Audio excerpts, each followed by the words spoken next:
Bonjour Stéphanie, alors le moins qu'on puisse dire c'est qu'ici vous nous en mettez vraiment plein la vue.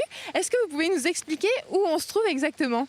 Nous nous trouvons donc sur le jardin des Fontaines Pétrifiantes qui est situé sur la Saône, village de la Saône, dans un cadre quand même somptueux, au bord de l'Isère, avec une variété de plantes et de fleurs qui viennent du monde entier. Il y a plus de 800 sortes de plantes à travers le jardin et on peut dire que l'aménagement paysager est vraiment spectaculaire et remarquable.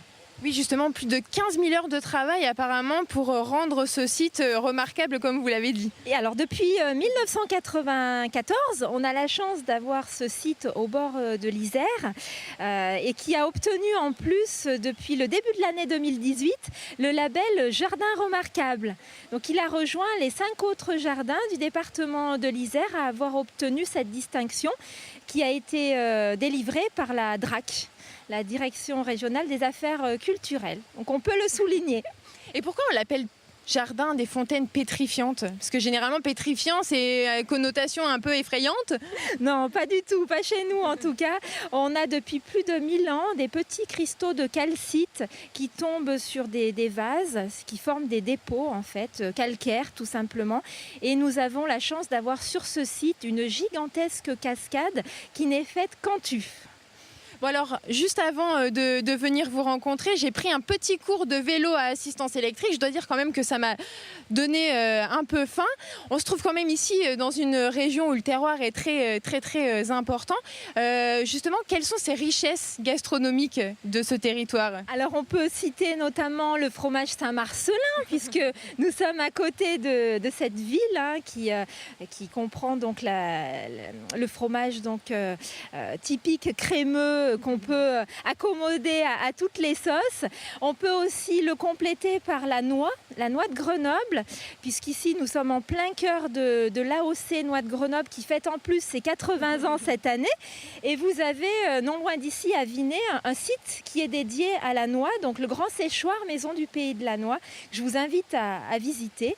Et également donc la raviole, la fameuse raviole, voilà, qui nous vient des charbonniers italiens, donc qui sont venus ici s'installer pour travailler dans les charbonnières et qui nous ont apporté cette spécialité culinaire qui fait la joie de nos papilles aujourd'hui.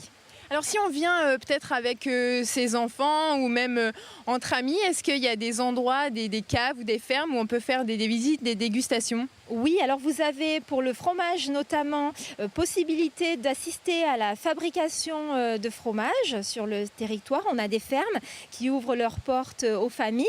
On a également des domaines viticoles qui proposent des dégustations chez eux, donc sur Aubry-Van-Royan, sur Saint-Sauveur, non loin d'ici.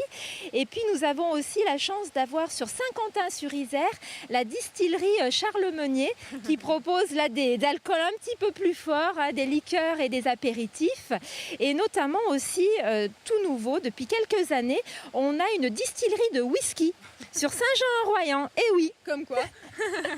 Et pour ceux qui boiraient pas d'alcool éventuellement, il y a toujours le musée de l'eau. Voilà, sur Pont-en-Royan, il y a toujours la possibilité de visiter ce site qui est vraiment pédagogique, ludique et interactif. Et la nouveauté cette année, c'est la très belle exposition retraçant EDF et toute la scénographie liée au barrage hydroélectrique. Donc c'est vraiment un élément phare à mettre en avant cette année. Et en plus, Julie, il y a le bar à eau, donc vous pourrez y déguster, non pas de l'alcool, mais ils ont une collection de plus de 1200 bouteilles qui viennent du monde entier et ils vous apprendront justement à déguster et découvrir les qualités gustatives de ces nombreuses eaux. Il y en a vraiment pour tout le monde ici en fait. Il y en a pour tout le monde, tout à fait. Les familles, les grands-parents aussi peuvent se régaler avec les petits-enfants. Et puis les plus sportifs, je crois que Julie, vous avez testé.